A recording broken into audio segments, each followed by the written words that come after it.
बस अंत नहीं बसंत है यह, गूंजे दिग दिगंत यह। वन देवी आज श्रृंगार करे, हम मिलकर यह नीनाद करें। माँ अज्ञान हमारा दूर करे, बस अंत नहीं बसंत है यह। सुतांजलि वर्ष 8 अंक 11 फरवरी 2025। हे धरती माँ। श्री विजय दत्त श्रीधर की लेख पर आधारित। हमारे पुराने संस्कृत ग्रंथों में कहाँ, क्या और कितना दबाव पड़ा है, शायद हमें इसकी कोई जानकारी नहीं है।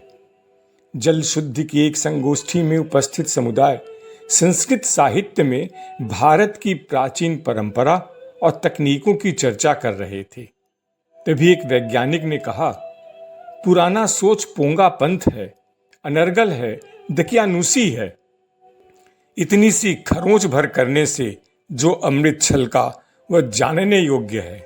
एक बुजुर्ग ने प्रत्युत्तर में भविष्य पुराण से एक श्लोक पढ़ा जिसका अर्थ है 10 कुओं के बराबर एक बावड़ी, 10 बावड़ियों के बराबर एक तालाब, 10 तालाबों के बराबर एक पुत्र और 10 पुत्रों के बराबर एक वृक्ष।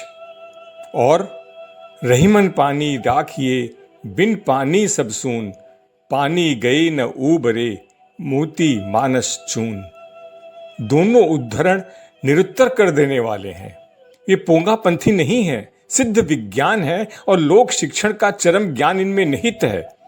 ऋषि मनीषा ने कहा है, वृहद धर्म में भाद्र कृष्ण चतुर्दशी को जितनी दूर तक गंगा का फैलाव रहता है, उतनी दूर तक का दोनों तट का भूभाग गर्भ है।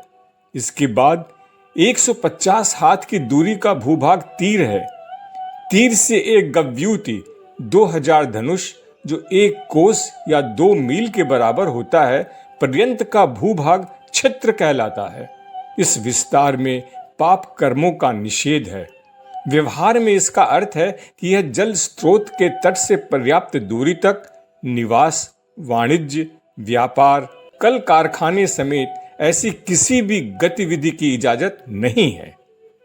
ताज्जुब है, सैकड़ों साल पहले ऋषि मनीषा को यह विज्ञान का विवेक था। मत्स्य पुराण में तड़ाक भेदक, तालाब तोड़ने वाले के लिए जल में डुबोकर मृत्यु दंड देने का प्रावधान है। अग्नि पुराण में भी ऐसा मिलता है। चाणक्य नीति में भी ऐसे दंड का विधान है। लेकिन आजादी के बाद सरकारी निकायों द्वारा बनाई जा रही जल संरचनाएं भ्रष्टाचार के गारे से इतनी बदहाल है कि तड़ाक भेदन के अपराध की नींव पर ही खड़ी होती हैं। राजा भोज का भोजताल 1000 साल से कायम है, परंतु हजारों करोड़ रुपयों की लागत और आधुनिक विज्ञान एवं प्रौद्योगिकी के प्रयोग से बनने वाले बांध की 1000 तो क्या 100 साल की गारंटी कोई नहीं दे सकता है। बुंदेलखंड, बघेलखंड, मालवा अंचल में नवजात शिशु के जन्म के 1.25 महीने बाद सद्य प्रसूता मां घर से बाहर पहला कदम कुएं की ओर रखती है। इस रस्म को कुआं पूजन कहते हैं। निमाड़ में इसका रूप जलवायु पूजन का है। सनातन धर्म को मानने वालों के प्रमुख आराध्य देव हैं विष्णु, शिव, गणेश तथा देवियों में दुर्गा, लक्ष्मी, सरस्वती। इन्हीं की पूजा सबसे ज्यादा होती है। तब गृह लक्ष्मी का पहला कदम मंदिर की ओर क्यों नहीं? पहली पूजा के लिए जल, कुआं को सर्वोपरि महत्व क्यों? सवाल कठिन है, लेकिन जवाब सरल है। हमारे पुरखों को जीवन के लिए जल के महत्व की पहचान थी। वे जानते थे कि जल है तो जीवन है, और जो जीवन दाता है वही देवता है। वाचिक परंपरा वाली भारतीय संस्कृति में ऐसे लोक विज्ञान के लिए शोध पत्र नहीं रचे गए, पेटेंट की होड़ नहीं लगी। बस संस्कारों के अनुशासन में वर्जना और प्रोत्साहन को ढाल दिया गया। पीढ़ी दर पीढ़ी उनका अनुपालन, अनुकरण होता रहा। मर्म की समझ जहां कमजोर पड़ी, वहीं विकारों ने डेरा डाल दिया। इलाहाबाद के अंग्रेज कमिश्नर हॉकिंस ने कोई 1 शताब्दी पहले फरमान निकाला, शहर की गंदगी गंगा में बहा दी जाए। बाद के वर्षों में गुलाम मानसिकता ने इसे देश भर के लिए कानून बना लिया। इससे शहर तो साफ नहीं हुए, नदियां जरूर मौत के मुंह में समाने लगी। धर्म के ठेकेदारों के लिए भी यह निहायत शर्मनाक है, जो नदियों को देवी माँ की तरह पूजते और आरती के आडंबर तो रचते हैं, परंतु उनकी शुद्धि के लिए न तो सचेष्ट हैं, न जागरूक हैं और न ही समाज की चेतना को जागृत करने का दायित्व निभा रहे हैं। प्रकृति चिंतक अमृतलाल वेगड़ कितना सही कहते हैं, जब मनुष्य असभ्य था तब नदियां स्वच्छ थी, आज जब मनुष्य सभ्य हो गया है तब नदियां मलिन और विषाक्त हो गई हैं। ज्यों ज्यों औद्योगिक सभ्यता का दबदबा बढ़ता गया, पानी के बुरे दिन शुरू हो गए। इसके विपरीत औद्योगिक सभ्यता के कई सौ बरस पहले भारतीय ऋषि मनीषा ने जल स्रोतों के साथ मनुष्य के बर्ताव के लक्ष्मण रेखा खींच दी थी। उस पर अमल भी किया जाता रहा। मनुस्मृति में लिखा है, पानी में मल, मूत्र, थूक, रक्त या विष का विसर्जन न करें। नारायणोपनिषद में कहा गया है, जल ही विश्व में सर्वभूत है, जल ही प्राण है, जल ही पशु है, जल ही ब्रह्म है, जल ही अमृत है, जल ही स्वराज है, जल ही वेद है, जल ही आकाश है, जल ही सत्य है और जल ही तीनों लोक हैं। जल और प्रकृति की ऐसी समझ लोक ज्ञान का चरम है। न केवल मानव बल्कि समूची सृष्टि के लिए शुद्ध जल की अनिवार्यता से अवगत वैदिक ऋषि कामना करता है, जो जल संपूर्ण जगत के प्राणियों में जीवन का संचार करने वाला है, वह जल स्वयं शिव है। इसलिए जल की पूजा यानी उपयोग करना चाहिए, न कि अपव्यय। सन 1732 ईस्वी की घटना है। राजस्थान की जोधपुर रियासत में खेजड़ी वृक्षों की रक्षा करते हुए बिश्नोई समाज की 69 महिलाओं और 294 पुरुषों ने प्राण न्योछावर कर दिए थे। इस कुर्बानी ने राज सत्ता के कुल्हाड़ों को वृक्ष संहार बंद करने पर विवश कर दिया था। राजस्थान में उक्ति प्रचलित है, शीश कट्या रुख बचे तो भी सस्ता जान, यानी जान देकर भी पेड़ बचे तो सौदा घाटे का नहीं। लोक व्यवहार में पीपल का वृक्ष काटना और उसकी लकड़ियां जलाना वर्जित किया गया है। लोक की आस्था को इससे जोड़ दिया गया। पीपल में विष्णु और वट बरगद में शिव का वास माना जाता है।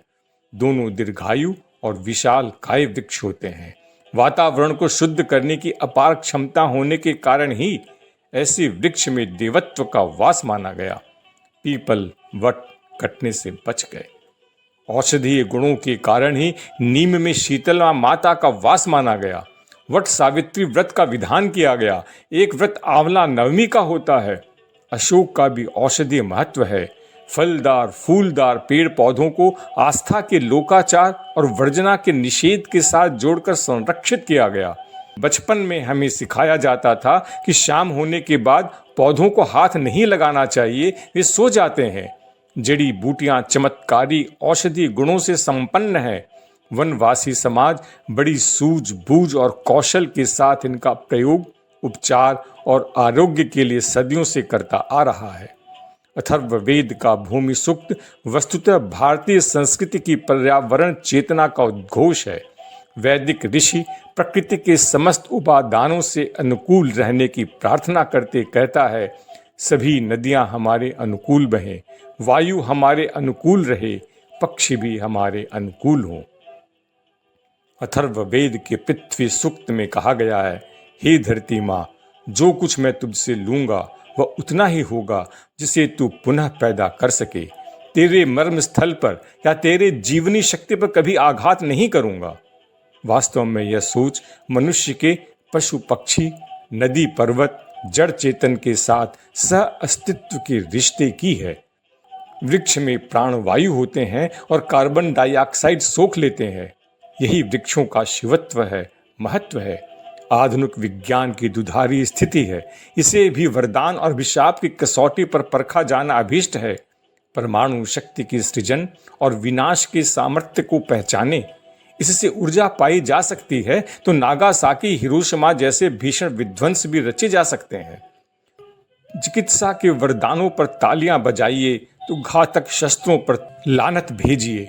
ध्वनि तरंगों से सूचना संवादों का संचार कीजिए तो दंगे फसाद भी भड़काए जाते हैं। रासायनिक खाद कीटाणुनाशक खेती में सहायक होते हैं तो उनका अतिरेक मिट्टी की उर्वरा शक्ति को निगल भी सकता है, कैंसर जैसी व्याधियां फैला सकता है। जल प्रदूषण, कार्बन उत्सर्जन, वनों का विनाश, तपती धरती, सूखती नदियां, यमुना ग्लेशियरों पर मंडराता पिघल जाने का खतरा, बंजर होते खेत और मौत के मुंह में धकेलते रसायन, और इस पर भी संयम को मुंह चढ़ाती हुई लालच की मार। यही तो इस समय की विकट सवाल है जिन्हें आधुनिक विज्ञान और प्रौद्योगिकी ने पैदा किया है, पनपाया है। गांधी जी ने पश्चिम की औद्योगिक सभ्यता को राक्षसी सभ्यता कहा है। असंयमी उपभोक्तावाद और लालची बाजारवाद ने सृष्टि विनाश की नींव रखी। भारत का परंपरागत संयमी जीवन दर्शन ही त्रासद भविष्य से बचाव का मार्ग सुझाता है। समाज में वैज्ञानिक चेतना का प्रसार जरूरी है। परंपरागत ज्ञान और विज्ञान, आधुनिक विज्ञान का समन्वय एवं संतुलन जरूरी है। इसके लिए हमें लोक संस्कृति, लोक संस्कार और लोक परंपराओं के पास लौटना होगा। हमारे सामने एक ही मार्ग है जो प्रकृति सम्मत है, वही ग्राह्य है, और जो सृष्टि के विनाश का सरंजाम जुटाता है वह अग्राह्य है, अस्वीकार्य है। पृथ्वी का भविष्य इसी पर टिका है कि हम अस्वीकार्य के खिलाफ खड़े होंगे। पृथ्वी को मां समझकर ही हम जीवन के भविष्य की कोई सार्थक कल्पना कर सकते हैं। नारी पुरुष। युगों से पुरुष अपने आप को नारी से बड़ा समझता है तथा अपना प्रभुत्व जमाना चाहता है। उधर नारी अपने आप को पीड़ित अनुभव करती है और फिर परोक्ष या अपरोक्ष रूप में विद्रोह करती है। इन दोनों का यह झगड़ा युगों से चला आ रहा है। मूल में यह एक ही है, पर यह अनगिनत रूप रंगों में प्रकट होता है। यह स्थिति सिर्फ भारत या एशिया या और किसी समूह की या भौगोलिक प्रदेश की नहीं, बल्कि पूरे विश्व की है। यह तो मानी हुई बात है कि पुरुष सारा दोष नारी पर थोपता है और नारी सारा दोष पुरुष पर वास्तव में दोष समान रूप से दोनों का है। और दोनों में से किसी को भी अपने आप को दूसरे से बड़ा मानने का गर्व नहीं करना चाहिए। जब तक प्रधानता और हीनता का यह विचार दूर नहीं कर दिया जाएगा, तब तक कोई भी व्यक्ति इस भ्रांति को दूर नहीं कर सकेगा जो मानव जाति को दो विरोधी शिविरों में बांट देती है, और तब तक समस्या का कोई समाधान नहीं हो पाएगा। अपने पारस्परिक संबंध में पुरुष और स्त्री एक दूसरे के पूरी तरह निरंकुश स्वामी और साथ ही कुछ दयनीय दास भी होते हैं। हाँ, सचमुच दास, क्योंकि जब तक मनुष्य में इच्छाएं हैं, अभिरुचियां और आसक्तियां हैं, तब तक वह इन वस्तुओं का और उन व्यक्तियों का भी दास है जिन पर वह इन इच्छाओं की पूर्ति के लिए निर्भर रहता है। अतएव स्त्री पुरुष की दासी इसलिए है कि वह पुरुष और उसके बल के प्रति आकर्षण अनुभव करती है। उसके अंदर घर बसाने की इच्छा होती है। वह घर से प्राप्त होने वाली सुरक्षा को चाहती है और अंत में उसके अंदर मातृत्व के प्रति मोह भी होता है। उधर पुरुष भी स्त्री का दास है। अधिकार भावना के कारण, शक्ति और प्रभुत्व की तृष्णा के कारण, काम वासना की तृप्ति की इच्छा तथा विवाहित जीवन की छोटी मोटी सुख सुविधाओं के प्रति आसक्ति के कारण। इसलिए कोई भी कानून स्त्री को तब तक बंधन मुक्त नहीं कर सकता जब तक वह स्वयं ही बंधन मुक्त न हो जाए। इसी तरह पुरुष भी अधिकार जमाने की आदतों के होते हुए भी तब तक दासता से मुक्त नहीं हो सकता जब तक वह अपने अंदर की सारी दासता से मुक्त न हो जाए। जब तक समस्या का सुखद और आमूल समाधान नहीं हो जाता, भारतवर्ष और बातों की भांति इस बात में भी उन प्रचंड विरोधात्मक भेदों का देश रहेगा। वस्तुतः क्या भारतवर्ष में भी उस परमा जननी की अत्यधिक तीव्र भक्ति और पूर्ण उपासना नहीं की जाती जो विश्व को बनाने वाली और शत्रुओं पर विजय पाने वाली है, जो समस्त देवताओं और समस्त जगतों की माता है, सकल वरदायिनी है? और क्या भारत में ही हम स्त्री तत्व, प्रकृति अर्थात माया की अत्यंत आमूल रूप में निंदा और उसके प्रति अत्यधिक घृणा प्रदर्शित होते नहीं देखते? भारतवर्ष का सारा जीवन ही इस विरोध से सराबोर है। वह अपने मन और हृदय दोनों में इससे पीड़ित है। जो भी हो, जब तक एक ऐसी नई जाति को जिसे प्रजनन की आवश्यकता के अधीन होने की जरूरत न हो और जो सत्ता के दो पूरक लिंगों में विभाजित होने के लिए बाध्य न हो, उत्पन्न करने के लिए प्रकृति को प्रेरित करने वाला नया विचार एवं नई चेतना प्रकट नहीं हो जाते, तब तक वर्तमान मानव जाति की उन्नति के लिए अधिक से अधिक यही किया जा सकता है कि पुरुष और स्त्री दोनों के साथ पूर्ण समानता का व्यवहार किया जाए, दोनों को एक ही शिक्षा तथा प्रशिक्षा दी जाए तथा दिव्य वास्तविकता के साथ, जो कि समस्त लिंग भेदों के ऊपर है, सतत संपर्क स्थापित करके समस्त संभावनाओं और समस्त समस्वरताओं के उद्गम को प्राप्त किया जाए। और तब शायद भारतवर्ष, जो विषमताओं का देश है, नई उपलब्धियों का देश बन जाएगा। लाइक करें, सब्सक्राइब करें, परिचितों से शेयर करें, अपने सुझाव ऑनलाइन दें।